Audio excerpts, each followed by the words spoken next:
So, thank you to our Divine Lady of the Red Phone for sharing this synthetic biology video with us back in February of 2021. Finding K Factor says, I understand this from a totally different perspective now since I am neck deep in biophotonics. Thank you, Tori, for laying the foundation years ago. Yeah, as usual. The people out there that know how to communicate with those of you on the X, the reason that they're so well read, the reason that they know where to look for all this stuff is Tori, at Tori Says. The reason that she has so many people in her community, as I'm in the midst of applying, is because she told the truth about a lot of this technology. And she respected her audience enough to know that they could read on their own. And so she told them what was up. I'm Chris Boyd. I'm a synthetic. And gave them videos like this. And now we're going to watch this. Biologist in the biological engineering department at MIT. And today I'm going to talk to you about some of the work that we've been doing to create a programming language for living bacteria. And so when you think of programming, you might think about building a piece of software for a computer or trying to control a robot. But what we've done is actually created software that allows somebody to write a program that then gets compiled into a piece of DNA that gets put into cells and then can be run in those cells. The reason we want to do this is that computation underlies everything that we see in biology. And if we really want to exploit the products that biology can produce, we have to be able to control what types of computation cells are doing and how they're thinking and processing their environment. You mean the molecular communication that used to be natural between humans, the bees signaling the flowers, etc.? Yeah. Did you know that humans are missing anatomy? Because he's talking about rewriting into, cracking the bioelectric code for that morphogenetic field that everybody's very excited about. We're going to rewrite code of synthetic biology, open language. We're going to create synthetic bacteria. We're going to have organoids and organelles and organs on a chip. We're going to live forever. And welcome to the real reason they don't want anybody to know that you're connected to the cloud or their networks or what they're really doing, because they kind of need you stupid, distracted, believing in fairy tales and fighting over religions, because that's going to generate a bunch of endocrine system cells, the stress. And then they're going to use those stress hormones that you're creating, extract them from you, overwrite the code for whatever they need for them. And then they're going to extract those cells from you into either themselves or put it underground in a data center for biocomputing. Oh, that sounds like artificial intelligence with microfluidics. It sounds like exactly what I'm looking at all over the place right now, because y'all wouldn't talk about that bioelectricity. This is Dr. Michael Levin, which is your Tufts University and Harvard regenerative medicine. Okay? So we've had AI for a long time. It ain't new. The generative AI has already been here. This whole thing with Kurzweil and singularity, you never hear me talk about it because it's irrelevant. It's a red herring.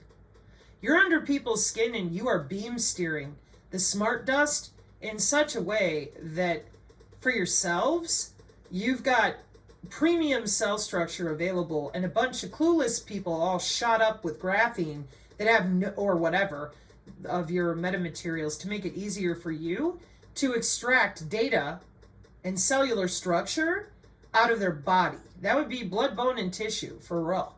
They have no idea. And you know why they don't? Because when I say bioelectricity, they think I'm talking about some religious bunch of woo-woo. And every single person who's been out there running mouth, except one, avoided the biofield at all costs. Never talked about quorum sensing, no molecular communication. They made graphene sound like, I've never heard of that before. But she didn't.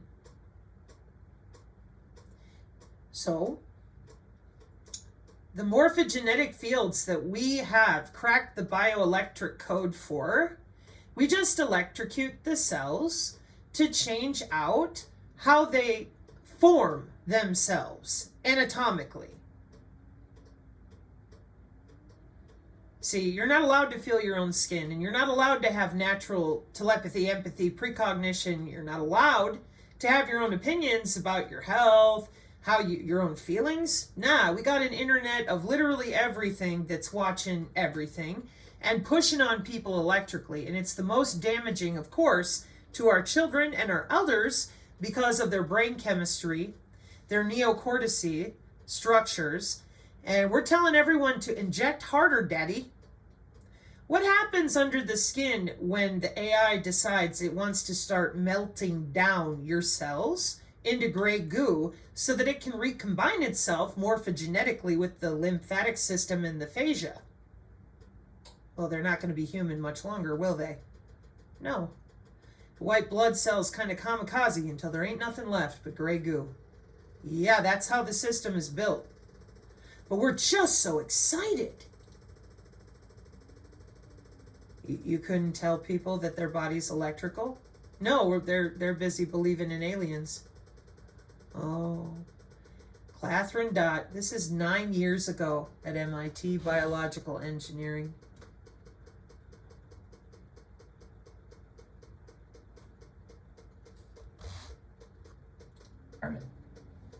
So what really inspires us is all of the things that we can get by engineering biology. And so believe it or not, this is already an enormous economy.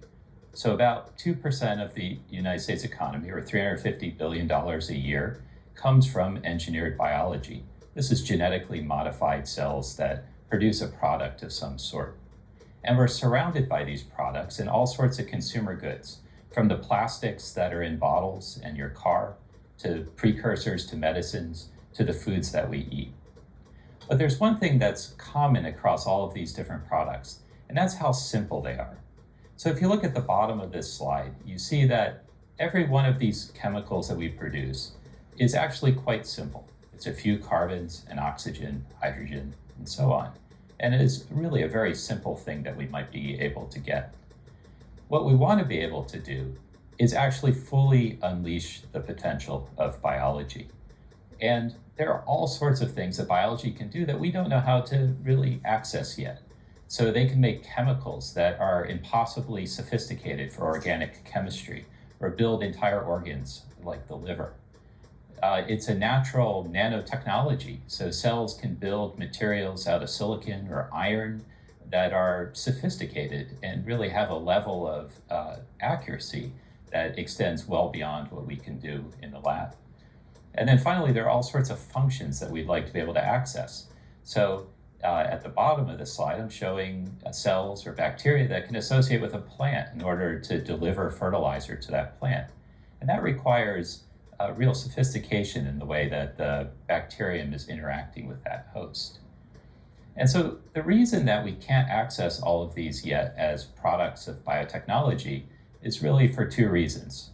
The first reason is that all of these functions require many genes, and all of the products that we currently get out of biology are maybe 2, 3, 4, 5 genes, something like that, whereas these types of products require control over hundreds of genes, or even thousands. And then it's not just enough to be able to control those genes, you have to tell each gene when exactly to turn on, the timing, and also the location, so the particular environmental conditions where that particular gene has to. Environmental conditions like epigenetics and molecular communication on the intra-body area networks and the intra-bio nanothing networks. 9 years ago, 2012. As always, jobs. And there are many different ways that we're going to be logging in and out of people. So, what inhibits building synthetic regulatory networks? Design, number of well-characterized regulatory parts sensitive to genetic and epigenetic context, toxicity. Construction, require large DNA fragments with many parts. Well, they got Lego bricks and plenty of young people who lie like they breathe about what they do at work and school, so we're good. Debugging, they must have learned from their parents. Maybe it was the paychecks, I'm not sure, but they clearly think they're better than everybody else, or don't you think somebody would have spoke up by now about the bio-cyber interface and all these plasmids, or do you think they just believe they're playing with Legos? Questions. I got questions. So debugging. Cells change as they grow, can only observe the output using a reporter. Amazing. Wow, a simple regulatory network. DNA. Oh, look. Promoter. Signal path. Terminator site. It's Catherine? No. We've tried so hard to make sure that we don't get caught in any more rabbit holes, right? Yeah, hello. Synthetic biology open language, people. What's that? What's it do? Well, it works with the Lego bricks. What do we see? Hang on. Didn't. Oh, we cracked the bioelectricity of humans, but we call it the demon field, the quantum field. We call it the morphogenetic field. Yeah, call it, or like the assholes with the near field theory. What field are you near? Is this computer networking through the human body to control not only the particulate in the atmosphere, but the molecules of every human, plant, animal, everybody walking around? It can't be done. It's so impossible. No, it's completely plausible when you lie about what you do at school, and then you go to work and you lie your whole life about what you do at work. And it's really good money. Ask Ashton Forbes. He explained it in an interview with a different dude. He's like, why would anybody want to talk about this? And Ashton wasn't being rude. He was just thinking logically. He's like, man, you have the ability to do things with people and in laboratories that they think is like Star Trek. Why would you tell on them? You got a great job, and you got access to systems that people will absolutely not believe in. They think they don't exist. It's amazing. So there's your promoter. Do you notice? This is the synthetic biology open language standards for the Lego bricks. Okay. Terminator site, gene, antigene, promoter, and the signal path. And it's the signaling that you guys get into trouble with me, because I see the routing side and I'm like, is there a reason that you're not telling people about this? Like, what's going on? Truly. Okay? And this was yesterday's discussion as well, in regards to all the different ways that we use synthetic biology in molecular communication. Excuse me just a moment. So our quantum molecular communication is more robust than you realize. The government doesn't hand you, nerds, anything that they don't already have backed up on their own, that they're already using for themselves. Okay? And so everybody who's involved with all this transhumanism, you guys have been doing great, spinning everybody around and running your fraud people out there to scream vaccine. Meanwhile, at South by Southwest, you're very interested in the future of computational biology and biocomputing with organoids and organelles. System on a chip type of stuff. And these organoids and organelles have wireless constellations too? Well, of course they do. So our quantum sensing, just a second. For example, complex oscillatory waves emerging from cortical organoids model early human brain network development. Long-term single-cell transcriptomics reveals cortical organoid developmental dynamics. Pull this away here.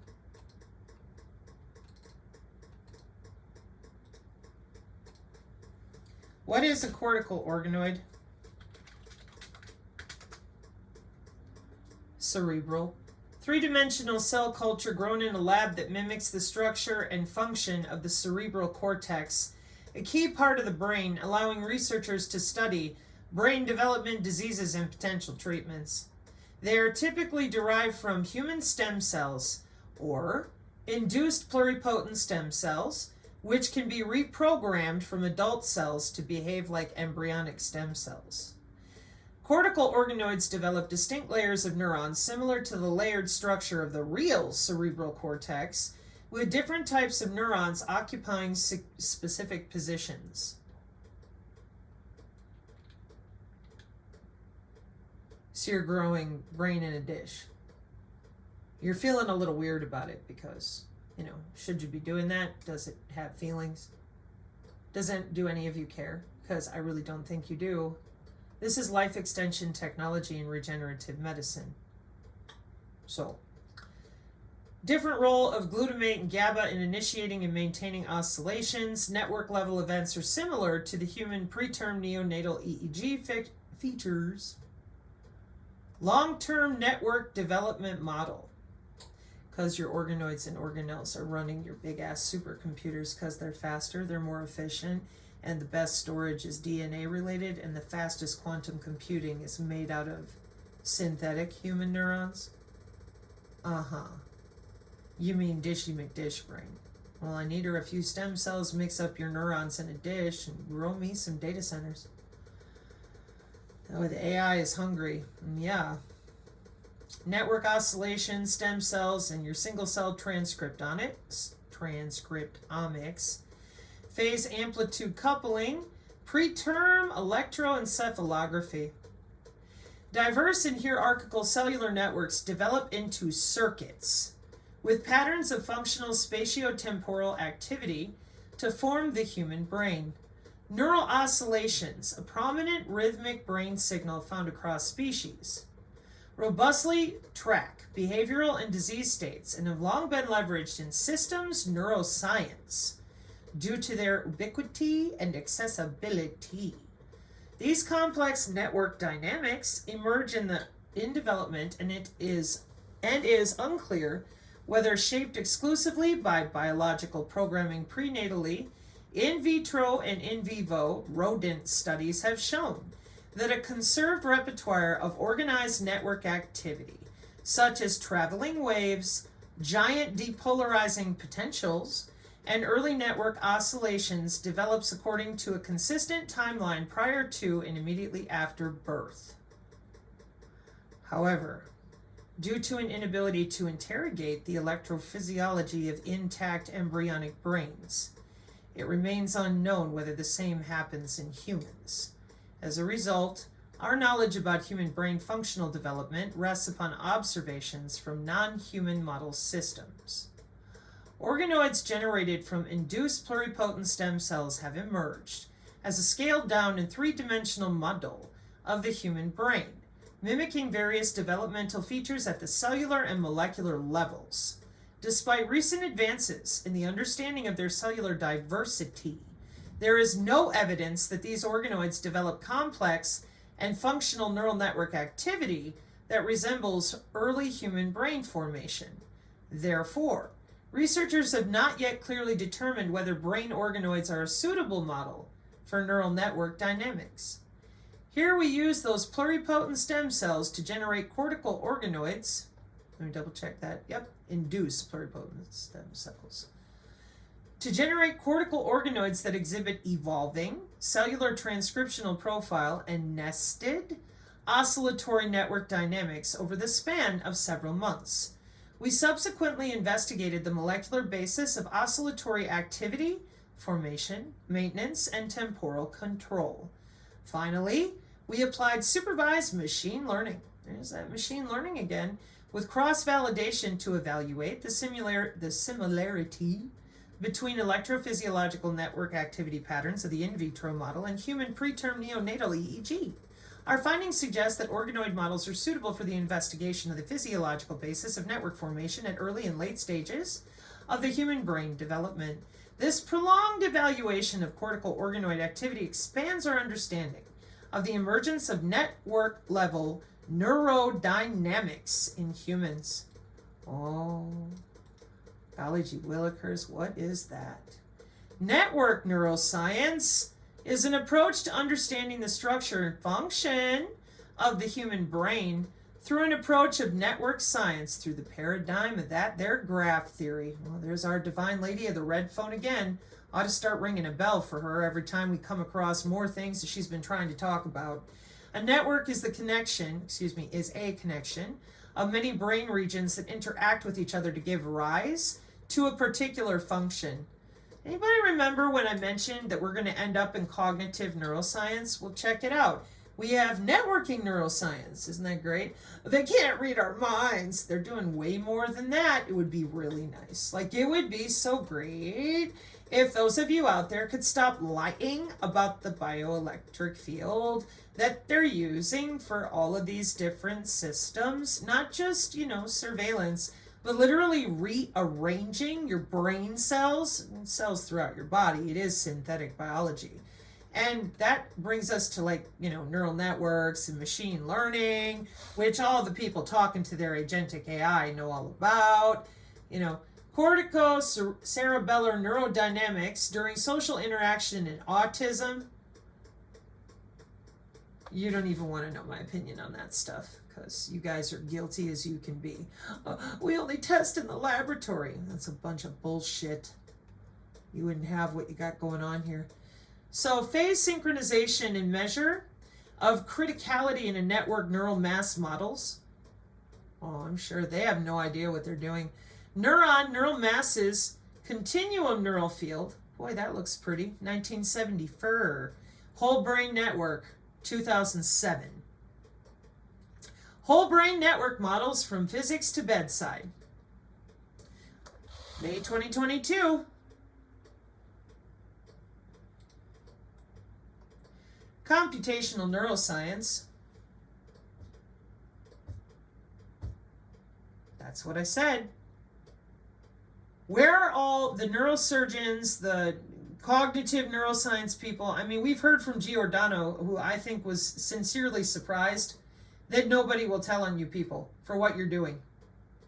Nobody. Could that have anything to do with the Internet of Behaviors, the perceptrons, and the way that you are load balancing body area networks that nobody believes in because they all think their heart is not electrical? I was going to say no longer even important. Could it be? As I said, brain connectomes for a wiring diagram of the brain.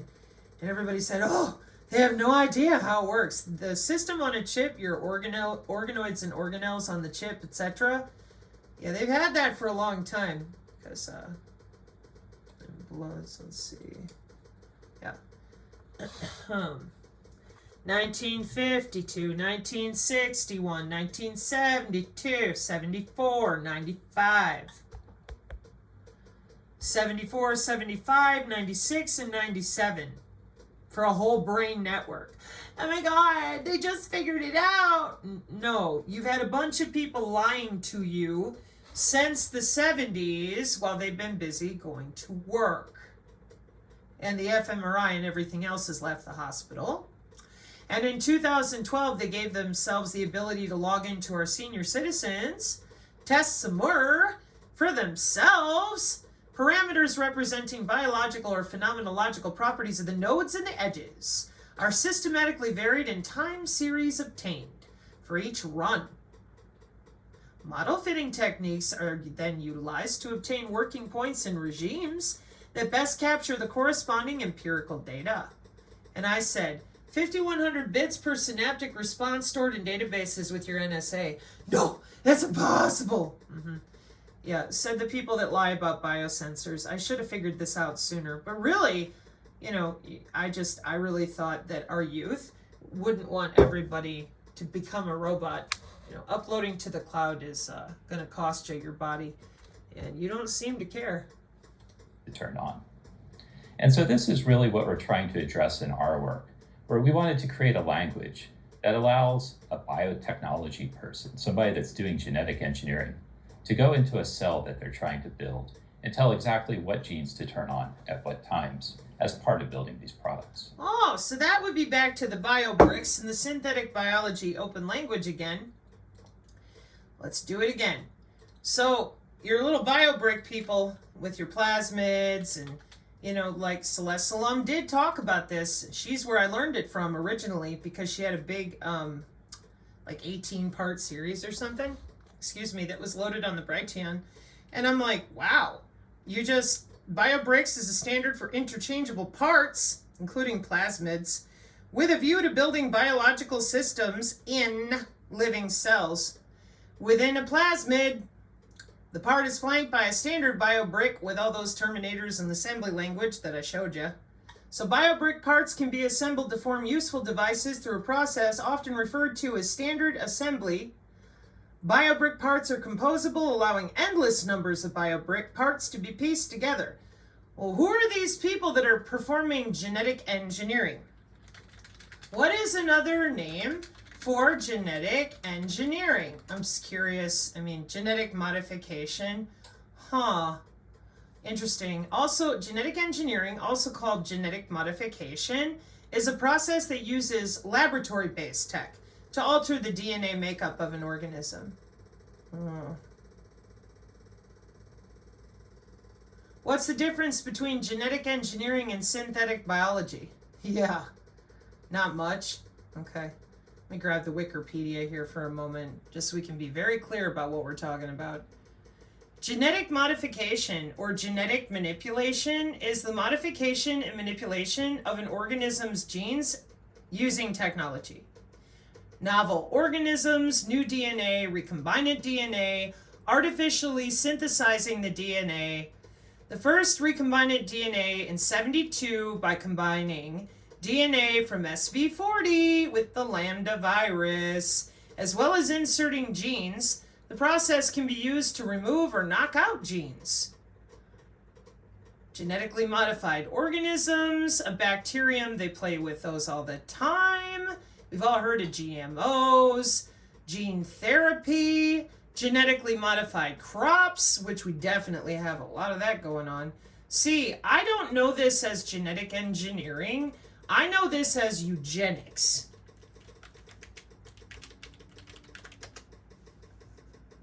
What's that? The study of how to arrange reproduction within a human population to increase the occurrence of heritable characteristics. So human husbandry. Let me show you. Eugenics is a set of beliefs and practices that aim to improve the genetic quality of a human population. Oh, we don't do that. Oh, really? Because that's what we're looking at. Human husbandry. You took away human anatomy, hid it for yourselves, and now you're practicing synthetic biology for human 2.0. There's no maybes. It's in your Agenda 2030 goals. That's why you got everybody convinced the world's about to end. Isn't that cute? This ain't your first rodeo, no doubt. So, well, all the young nerds, for 20 years of internationally genetically engineered machines, 30 years of synthetic biology with your biobricks.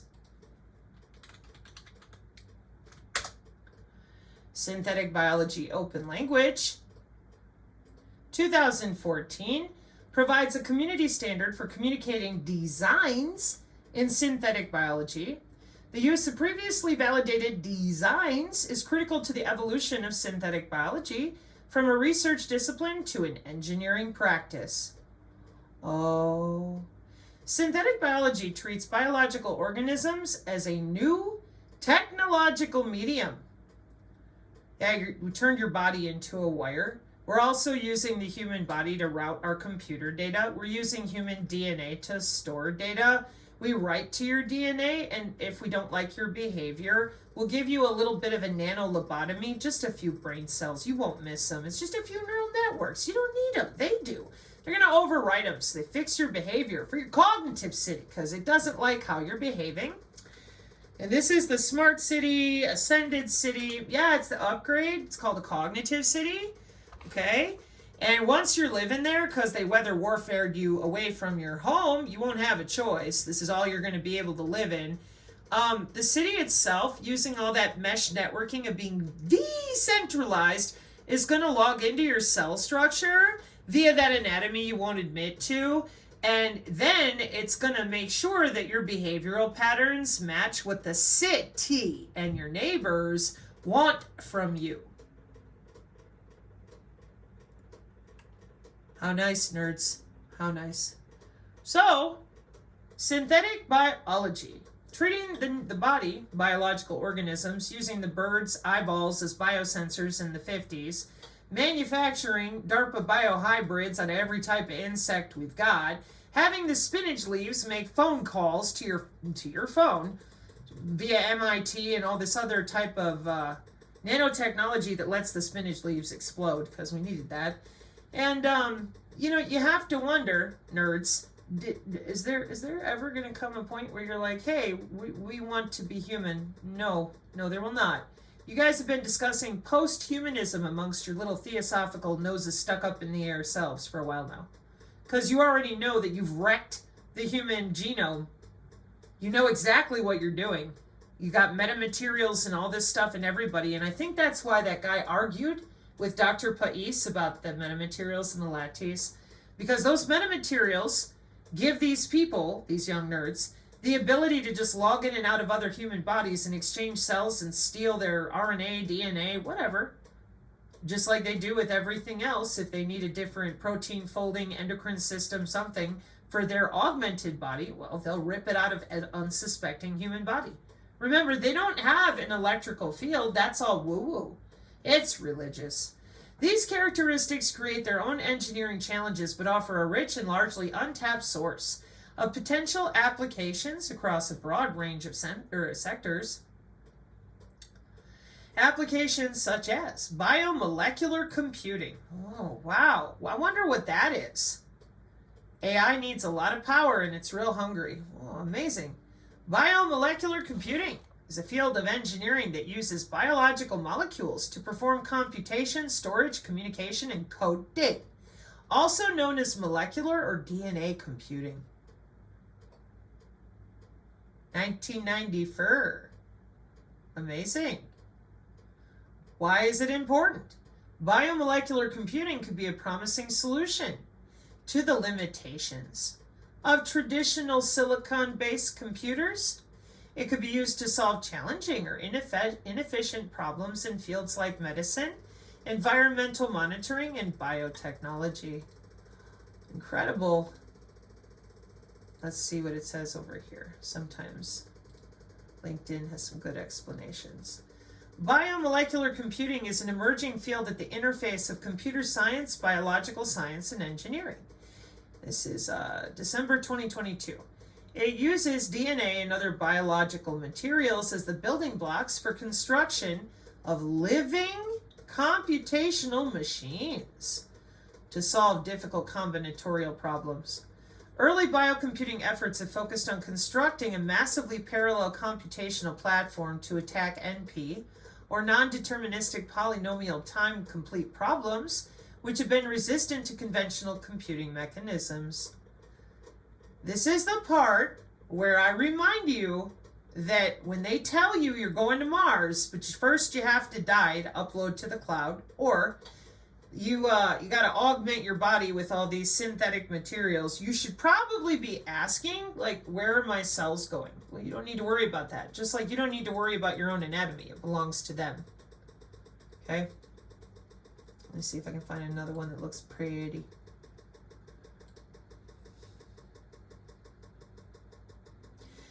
August 2020 for Nano Today out of Science Direct. The logic devices for biomolecular computing. Synthesis of biomolecular computational circuits. Biomolecular logic devices are exceptionally sensitive to cellular and epigenetics, environmental phenomena. DNA logic devices offer a low-cost and highly customizable medium for the development of complex circuits, VLSI people. Toe-hold mediated strand displacement, split G quadruplex, and other strategies facilitates designing of DNA devices. Abstract. Nucleic acid-based programmable devices connect the fields of computation and biology. Because, every little girl and little boy's dream is to grow up to be sucked into a computer system and have their neurons firing for what exactly? All these computations with machine learning. The synthesis, stability, and molecular hybridization are paramount data storage capabilities of DNA. This potential could lead to the development of biological devices. The integration of environment-sensitive logic circuits could resemble the systematic molecular evolution within living systems. The living cells inherently respond to environmental stimuli, with proteins, protein folding, DNA origami, playing a central role by acting as extracellular entity receptors. Catherine! Quantum dot! Ah! I think it's a lot more complex than one vector here. I'm just guessing. I mean, it is, as it is, we're at the molecular level, and I would guess that there's more than one way to synthetic biology skin something, because meow, I don't even want to think about that. Anyways, although semiconductors have led unparalleled advances in logic devices, semiconductors exhibit limitations when assessing living cell parameters. There is no such thing as the Internet of Bodies. Put your pacemaker back on. Or put your wearable back on, rather. Novel approaches are emerging to counter these limitations, such as using chemical molecules as microenvironment sensing, computational agents. Molecular communication, anybody? The intersection of biology and computation is marked by rapid molecular evolution. A plethora of devices, ranging from sensors and diagnostic tools to therapeutic agents, is now available, each hinting at the vast possibilities in smart biotechnology. This review offers an extensive summary of the most recent progress in biomolecular logic devices, intending to give researchers an insight into the current state of the field, as well as mapping out directions for future logic device research. The emphasis on the promise and potential of nanomaterials interface with DNA, nucleic acid, and protein to shape the future of computational logic devices underscores the importance of ongoing exploration and innovation in the field of biocomputing systems. Wow. Biomolecular logic devices. There's an AND gate, like we talked about yesterday. Your DNA zymes, more gating, with your bioelectric code cracked wide open for all these other humans to play around with your cell structure. Oh, not me. I'm not a spook. I don't know what you mean. They're not just after people who work jobs. It's kind of an epigenetics thing, okay? Meaning everybody in the biosphere has to be augmented, which we've talked about. See other videos for human augmentation, Human 2.0. Biocomputing is an innovative attempt that enables information execution, cognitive problem solving, and accomplishing computation tasks exploiting biological systems. That would be you, human. The biological molecules, for instance, proteins, cells, RNA, and DNA, are considered computational elements, employing their characteristics for executing, manipulating, and accumulating the data. DNA steganography, people. Recently, biocomputing has emerged as a rapidly evolving field with a diverse range of applications that include DNA computing. The information is decoded and processed using DNA molecules and interactions. Further protein computing executes with functional diversity of proteins. Yeah, see, it says diversity. Doesn't say Catherine. It's just one. And we're using a lot of synthetic biology, so we've got to be able to get around that for different types of epigenetics, biosphere reactions with other bands, whatever. However, engineering of cells, see, could compute for optimizing algorithms, information, and functions. Thus, biocomputing is playing a pivotal role in distinct domains such as environmental monitoring, biotechnology, and medicine. To overcome the constraints for sensing, computation, and storage of data. Interesting. The development of logic computing began long after a foundation of binary algebra was established by mathematicians, some guy in the 18th century. Charles Babbage. This device was a hefty unit, blah, blah, blah, blah, blah. Advanced biocomputational systems, Boolean logic gates. The synergist may not be asleep, but I am. A sequential logic circuit is characterized by its ability to memorize. These circuits are designed to respond to the current input in the context of the last input it received. They turned our body into a computer. Yeah. And those of us here on the Synergy channel have continued to say, could you get your shit out from under our skin? We don't want this for our children. Right. Each of these transitions is associated with changes in fluorescence signals, thus showing sequential output. See, right there is the reason why quantum dot is not the only fluorescing sensor. You're welcome. Moreover, recently logic gates are being integrated with stimuli-based devices, which represents a cutting-edge advancement in the biomedical field. Biomedical engineers, that's where your biofield is. You used to call it the aura. They call it their living laboratory, in vivo, in situ playground for the protein folding and their internationally genetically engineered machines. These devices can operate due to changes in physiological conditions, are integrated with smart nanomaterials, and can react to stimuli, such as temperature, biochemical reactions, pH, light, or magnetic triggers. Rhodopsins, here we come.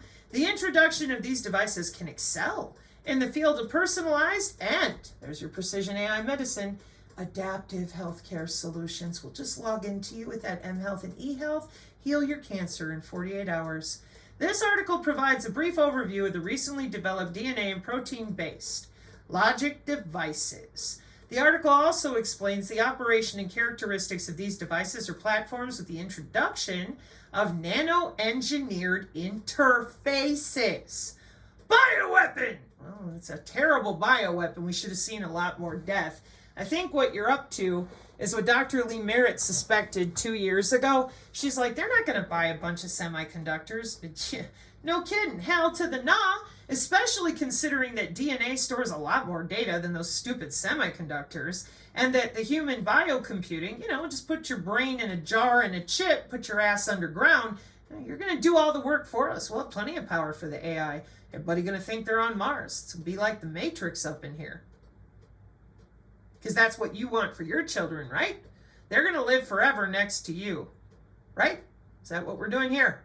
This article provides that brief overview and recently developed DNA and protein-based logic devices. The article also explains the operation and characteristics of these devices or platforms with the introduction of nano-engineered interfaces. The biocomputing field is an emerging frontier in biotechnology that harnesses the unique properties of what?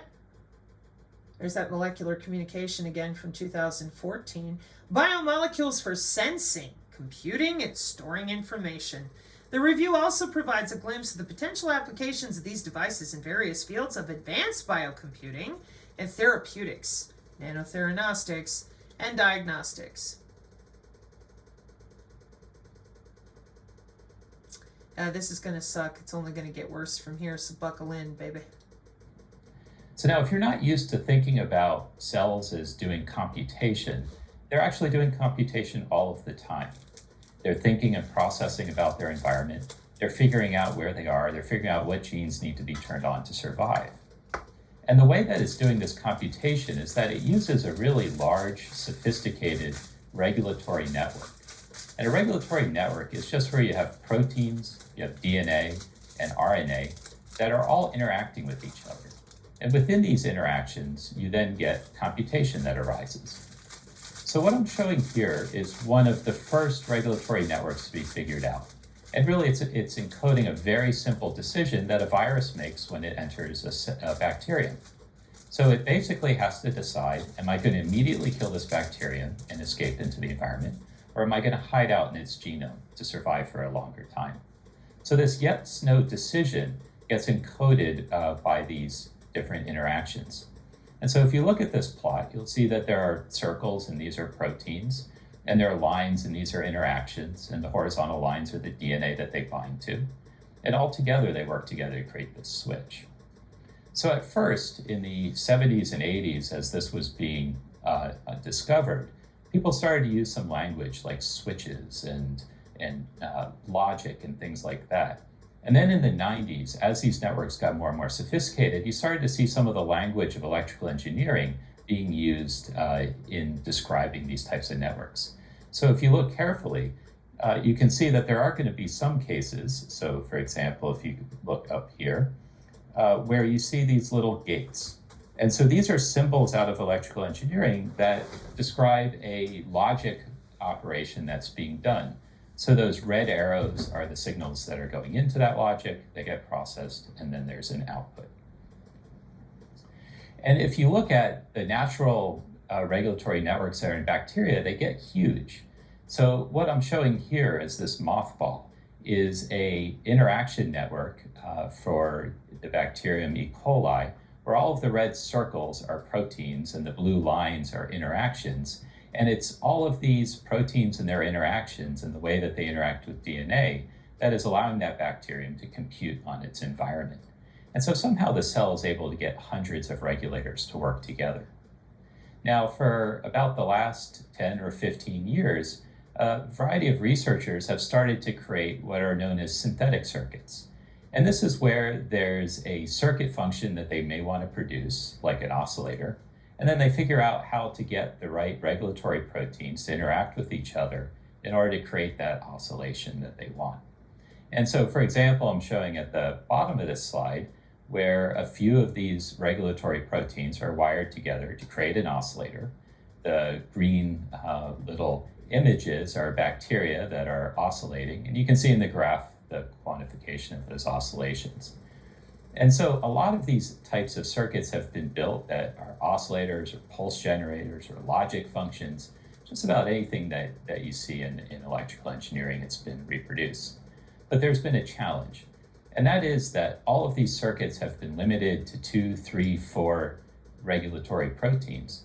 And we know that there's this possibility where the bacteria has hundreds of interacting regulatory proteins, but we haven't been able to bridge that gap to go from simple circuits to the level of sophistication that cells naturally have, which is what's ultimately going to be required to control them. And on top of that, even building one of these simple circuits requires years of effort and tends to be a very high profile type thing to do. And so we wanted to both try to build larger circuits, but then also make it faster. And so first, what are the things that are stopping us from making this transition from a few simple regulatory proteins to getting it across the entire network to make things that are at the scale of genomes? So first, one of the biggest problems is with design. And this is where there simply haven't been enough well-characterized regulatory proteins where we understand how they behave at such a quantitative level that we can predict how they're going to work together as we combine them. There's also a problem where software doesn't really exist to help you with that process. And so researchers are forced to manually put pieces of DNA together in a word processor to try to figure out how to build one of these circuits. And then finally, there's also a lot of toxicity that can arise, whereas you put these pieces into DNA, they can start to hurt them. So I shouldn't say it that flippantly, not anymore. But boy, do they have a lot of drop downs. A lot of automation. Little nerds going to school having a great time with their little Lego bricks. Like I said, automation. What you doing in that intra-body area networking? Oh, it doesn't exist. We're going to sue the Department of what? It's molecular communication of our own cell structure. You've been real busy in there, under our skin, 30 years. This is from 2012. Things have upgraded. You know, it is computer networking through the human body. It's information technology. Let me upgrade ya. The second problem is just the physical construction. So building a big piece of DNA is actually quite challenging. And putting all of those pieces together without creating errors has been a big problem. But there have been a lot of technology recently that helps us address this. Oh. And then finally, going in and debugging one of these circuits is a challenge. We're putting them into living cells that change based on their environment and what stage of growth they are. It's often difficult to see how the circuit is performing, and you usually have to look at dynamic measurements. So you can't just take a picture of the cells and from that one picture know that the circuit's working. Yep. Get it under a microscope. We have to see it under the microscope 25,000 more times, and then we'll tell you again that we cannot read a diagram in which your body is connected to the internet. It's incredible, isn't it? You have to follow it over time, and that can sometimes be a real challenge. So throughout this talk, I'm going to describe how we've gone in and addressed a number of these different challenges. And so the paradigm that we decided to do was to really go after creating a software program that would allow a user to go in and in the same way that they're programming a computer, they could program a cell. So the first step of this is that a user would go in and write a textual program that then the software compiles into a circuit diagram that's made up of individual gates that are connected together in order to create the circuit function that's desired. You know, Synergist, that looks really familiar. You know why? Professor Achilles.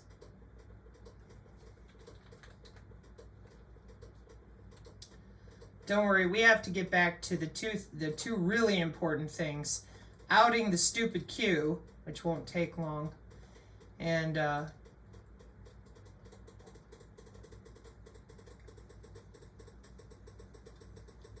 hang on. I'm already at page 5. Yeah, there's my picture.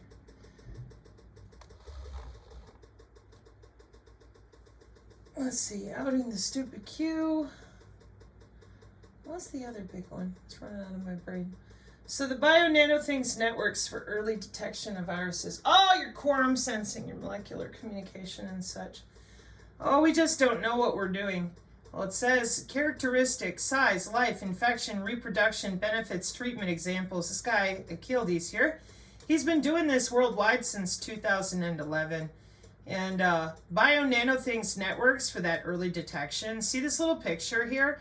And you hear, I played this clip for you numerous times. He says, well, this is what the injection is for. Yeah, we know the intrabio nanothings in which these little genetically engineered machines are going to make us better. They're also going to make us more synthetic and less biological, as was decided by the nation states.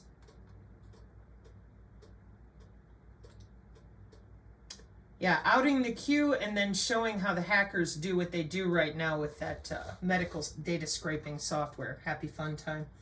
So we have your epigenomics, proteomics, metagenomics, genomics, metalomics, transcriptomics, etc.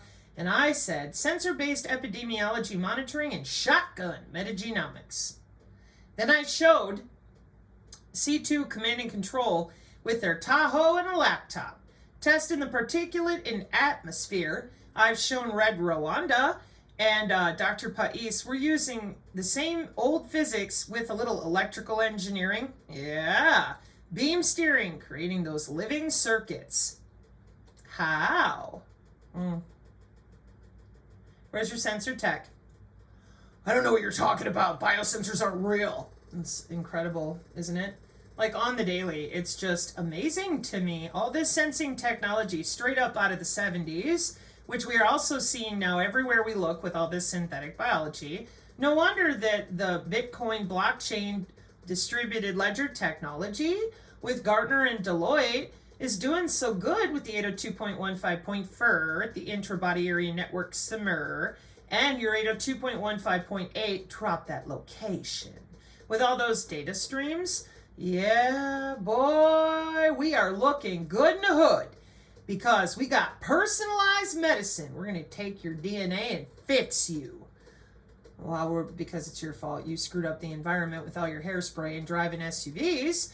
So we're going to fix the environment, and we're going to fix you because we're all part of the same biosphere with all of our smart sensors, digital water, cloud-based telemetry. Yeah, there it all is. You guys have heard about this 100 times. But this part right here, I said, and like Dr. Lee Merritt said, why would we be using semiconductors? Got some Moore's Law issues, right? So let's use DNA because it has better storage.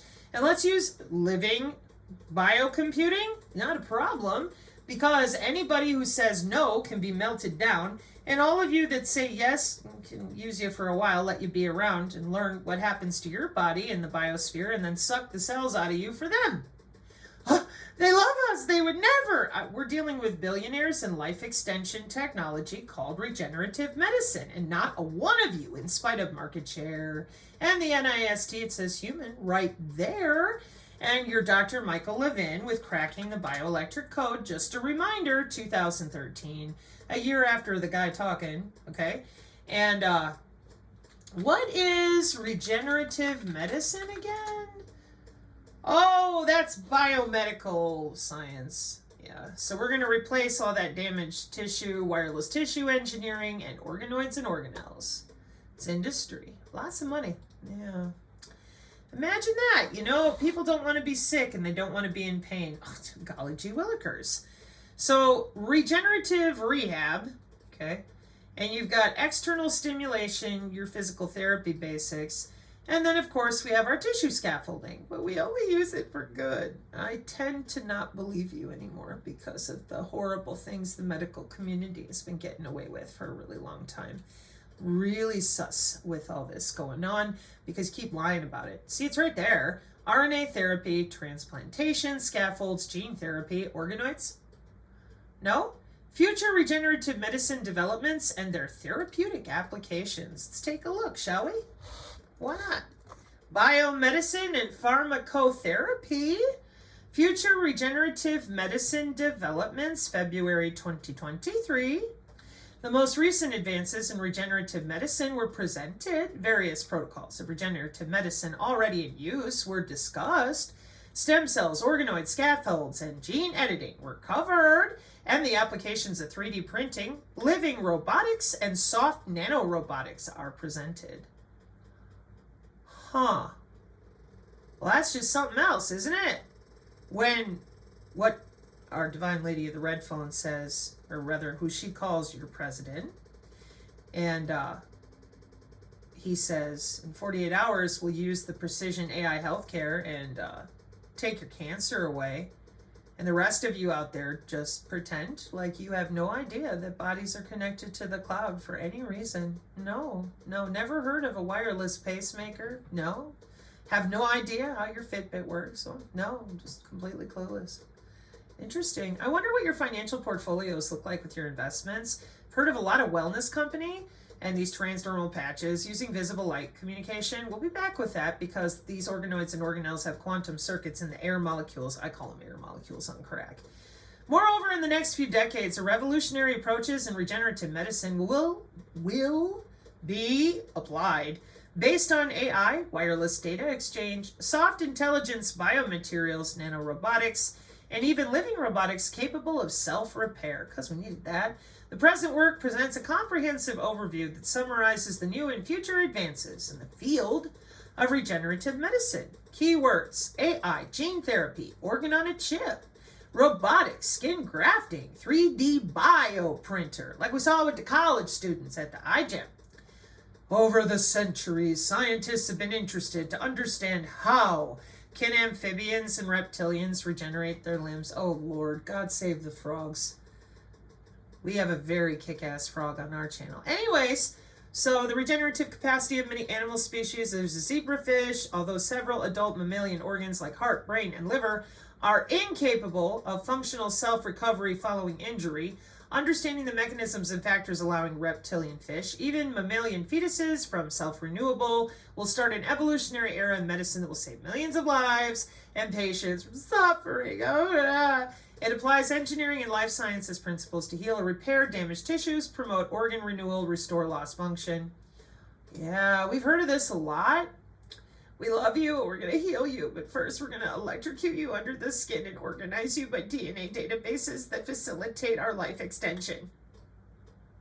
Is that how you show love to people? You stick everybody in a database and then you log into them without their knowledge and make them do things against their will, and you call that love? I think you need some new definitions. I really do. I mean, that's the best you got? Huh. Back to the man for a moment. Then the software creates the DNA sequence associated with that circuit function, which then can be sent off and synthesized by a company, sent back to you. You put it into a cell, and then the program that was written in the computer gets run in the bacterium. And so there are two stages. Before, I'm going to back this up here a bit.